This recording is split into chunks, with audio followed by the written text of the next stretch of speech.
Bonjour à tous, on se retrouve pour un nouvel épisode de Witch Hat Atelier, avec un épisode qui était très intéressant et qui commence à nous emmener dans quelque chose d'un peu plus dangereux, mais on va y revenir.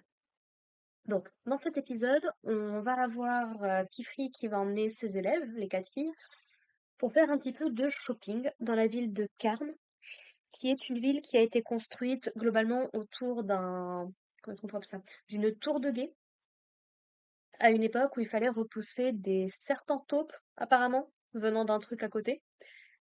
Et donc, du coup, voilà, il y a toute une communauté magique vraiment qui s'est établie ici. Il y a des sorciers absolument partout. Ils ont les habits, ils ont les chapeaux, et ils ont, on va dire, les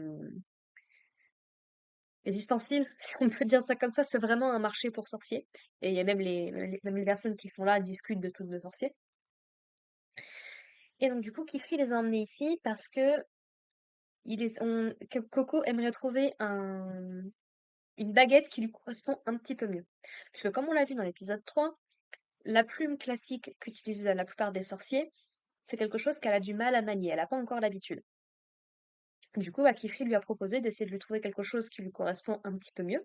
Parce qu'apparemment, donc là, elle avait la plume qui appartenait autrefois à Kifri. C'est plutôt intéressant à savoir. Comme il l'a récupérée à l'académie, est-ce que du coup ils lui ont donné ses vieilles affaires? On n'a pas d'informations là-dessus. Et donc du coup, voilà, il se dit, bah peut-être qu'en ayant une plume qui te convient peut-être un petit peu mieux, parce qu'on avait bien vu dans l'épisode dernier que elle était habituée à d'autres outils pour tracer ses traits, qui pourraient peut-être du coup lui permettre d'avoir des traits plus droits, plus précis. Et notamment parce que Coco est en train de s'entraîner à des sorts un petit peu, donc ce qu'ils appellent des sorts de suspension, des sorts de vent, parce que du coup, les chaussures que lui avait prêtées Agathe ont été un petit peu abîmées forcément par sa dernière aventure, et donc du coup, elle aimerait pouvoir les réparer avant de les lui rendre. Quelque part, j'ai envie de dire, c'est elle qui lui a prêté en sachant très bien dans quel problème elle allait s'embarquer. Bien fait pour elle. Mais bon. Et donc, du coup, voilà, Kifri va l'emmener dans une boutique un peu spéciale. Et c'est là qu'on va en découvrir un petit peu plus sur l'univers des sorciers. Comment est-ce qu'on récupère l'encre, par exemple. Et plein de petits détails comme ça. Donc, dans cette boutique, il y a un énorme arbre qui pousse en plein milieu de la boutique, qui s'appelle un arbre argenté. Donc, c'est un arbre qui est de couleur grise argentée, justement. Mais il y a certaines branches qui sont très noires, qui sont pas de... Il s'est passé quelque chose. On nous explique que ce sont des branches mortes, c'est ça qui leur donne cette couleur-là, qui peuvent devenir à la fois un poison pour l'arbre, forcément, mais également pour les humains. J'imagine qu'ils sont autour ou qu'ils veulent les utiliser peut-être. Et donc c'est là qu'on découvre qu'il suffit de couper du coup la branche en question, de faire bouillir de l'eau, notamment avec un sort de feu par exemple, de faire bouillir de l'eau et de planter la branche dans cette espèce de bol, dans cette... Ah, j'ai oublié comment ça s'appelle en chimie. Euh, c'est pas grave, mais voilà, il suffit de mettre la branche à l'intérieur et en fait, toute l'encre, en fait, l'encre qu'utilisent les sorciers, c'est de la résine. C'est la résine de l'arbre argenté qui du coup s'écoule dans l'eau, redonne une couleur argentée à la branche, qui du coup, à mon avis, est inutilisable. Ou alors peut-être on voit un garçon qui est en train de tailler des branches d'arbres, donc peut-être qu'elle sert de base à faire des baguettes, peut-être, c'est pas précisé exactement ce qu'ils en font derrière. Et qu'ensuite, donc, il suffit d'enlever l'eau qui est en plus, et c'est comme ça, du coup, qu'on obtient de l'encre magique, qui leur permet, du coup, de tracer tous leurs signes et autres. Donc, on apprend que l'encre utilisée est importante. Parce que de l'encre habituelle, ils nous expliquent, bon, bah, tu récupères ça dans de la suie, dans ce genre de choses-là. Mais l'encre magique, on peut la tirer que de l'arbre argenté, ce qui a donné à cet arbre une grande importance dans le monde des sorciers. C'est pratiquement indispensable, grosso modo. Et donc, du coup, donc, on va avoir le propriétaire du magasin, qui s'appelle Monsieur Nornois, je crois, qui du coup va donner à Coco un petit flacon d'encre, en espérant du coup qu'elle arrive à trouver une plume qui lui corresponde un petit peu mieux.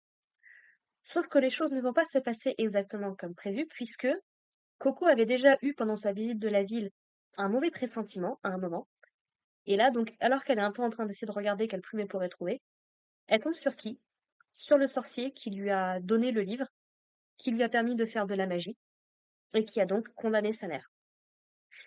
Première réaction de Coco en voyant ça, lui courir après, sans même penser à avertir qui que ce soit. Tétia va se rendre compte du coup que Coco est en train de se barrer, va la suivre, va récupérer Triss avec elle. Et en fait, Agathe n'était pas avec elle à ce moment-là parce que, comme ça l'embêtait un petit peu de voir Coco faire du shopping alors qu'elle-même avait des trucs à acheter, elle était partie un petit peu de son côté et devait les rejoindre au magasin. Et du coup, donc pendant que les deux autres sont en train de courir après Coco, elles vont tomber sur Agathe et vont embarquer Agathe dans cette aventure-là. Donc Coco va courir un long moment en suivant ce sorcier, qui clairement, on le voit dans la façon dont les scènes sont montrées, il l'attend. C'est pas juste oh mince, elle m'a vu, faut que je me barre. C'est non, non, tu m'as vu, ouais, ouais, tu m'as vu, suis-moi maintenant.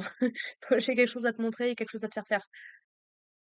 Et donc du coup, voilà, donc les filles vont se retrouver soudainement dans une allée qui est totalement différente de tout ce qu'elles avaient vu jusqu'ici, puisque visiblement elles ont été téléportées.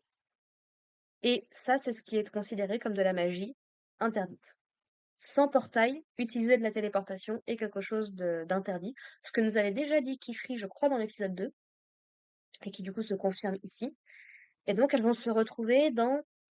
Au début, je me suis demandé si elles n'étaient pas dans l'académie magique justement qu'on avait vu dans l'épisode dernier, parce que au niveau de l'architecture, ça y ressemblait un petit peu pour moi. Bon, clairement, on n'est pas sous l'eau et on n'a pas plus vu en quoi consistait la ville à l'académie. Mais voilà, il y a peut-être potentiellement un lien. On voit justement ce sorcier qui ne se montre pas du coup aux filles après coup, qui visiblement souhaitait uniquement avoir Coco et n'avait pas vraiment affaire à des autres filles, mais qui du coup explique qu'apparemment on serait dans le monde magique, quoi que ça veuille dire, que il a besoin de Coco et qu'apparemment elle serait la seule à pouvoir les sauver, quoi que ça veuille dire. Là où c'est très intéressant, c'est que c'est pas quelque chose qu'il dit directement à Coco. C'est quelque chose qui se dit à lui-même. Parce que Coco ne sait même pas qu'il est vraiment encore dans les parages. Donc, ça tendrait à suggérer pour moi qu'il y a une grosse part de vérité dans ce que ce sorcier était en train de nous dire. Qu'effectivement, il y a peut-être un intérêt à faire venir une ignorante, dans leur monde. Et encore une fois, je sais pas forcément quoi faire de cette élite magique, de ces sorciers qui ont décidé d'interdire la magie au reste de la population. Donc, il y a peut-être quelque chose de vrai à creuser là-dedans. Alors, ils sont creepy, il n'y a pas de problème, mais voilà, cette confrérie des capuchons, du coup, n'est peut-être pas si mauvais que ce qu'on pourrait croire. Après, voilà, ça reste à voir, j'en connais pas plus sur l'univers, mais j'écouterai au moins ce que cette personne a à me dire, quoi. Et donc, on va avoir les filles qui essayent un petit peu de savoir où est-ce qu'elles peuvent être. Du coup, et Tétia, alors qu'elle était en train de voler pour essayer un petit peu de voir les environs, va, semblerait-il, attirer l'attention d'un dragon qui va décider de poursuivre les filles. Et les filles, du coup, vont devoir se débrouiller pour essayer de... Parce qu'elles courent, du coup, elles arrivent dans un cul-de-sac. Et du coup, elles se disent, bon, on va essayer d'utiliser un sort de terre, du coup, pour faire des trous, pour essayer de passer, quoi. Et donc, c'est Agathe qui s'en charge, pendant que Tétia et Triss sont chargées de détourner l'attention du dragon. Donc, on va avoir Tétia, notamment, qui va utiliser un sort de vent sur sa cape pour la faire s'envoler et du coup pour attirer l'attention du dragon.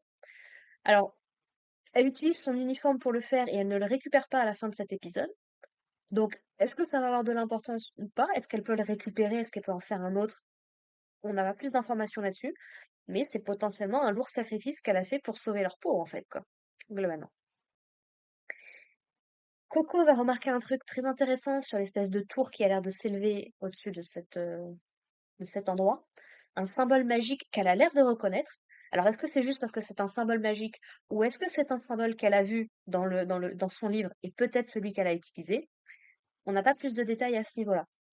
Mais du coup, elle essaie d'attirer l'attention d'Agathe pour lui montrer, parce que Agathe, elle a l'air d'être la plus compétente dans le domaine de la magie. Sauf que ce faisant, elle a fait trembler les traits de Agathe, ce qui fait que si elle complète son sort, ça va pas avoir l'effet escompté et ça peut devenir dangereux. Fort heureusement, on va avoir Triss qui va réussir à faire suffisamment de trous pour les laisser passer. Et donc les filles vont réussir à s'en aller. Et l'épisode se termine là-dessus. On ne sait pas vraiment ce qui s'est passé après coup. Est-ce qu'elles vont réussir à s'en sortir? Heureusement, on a Kifri qui s'est rendu compte qu'elles étaient plus là. Et je dois bien dire que Kifri, j'ai vraiment du mal à le cerner parce que, je veux dire, on a quand même entendu Tétia crier le nom de Coco et se barrer. Mais lui, visiblement, il est sourd et aveugle quand il a rien vu. Du coup, bah, forcément, il s'inquiète d'avoir perdu les filles. Et donc, alors que la nuit est pratiquement en train de tomber, hein, quand même, il va essayer de les retrouver, mais il les entend pas, il les repère pas, en tout cas dans la ville.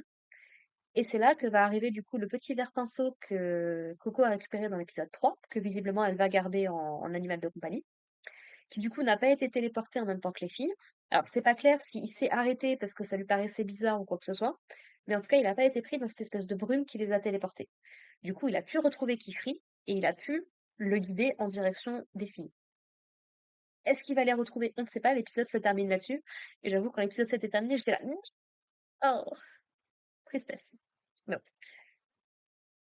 Donc voilà, on a les premières vraies tensions entre les filles, notamment Triss qui reste assez en retrait pour l'instant, elle a pas directement participé.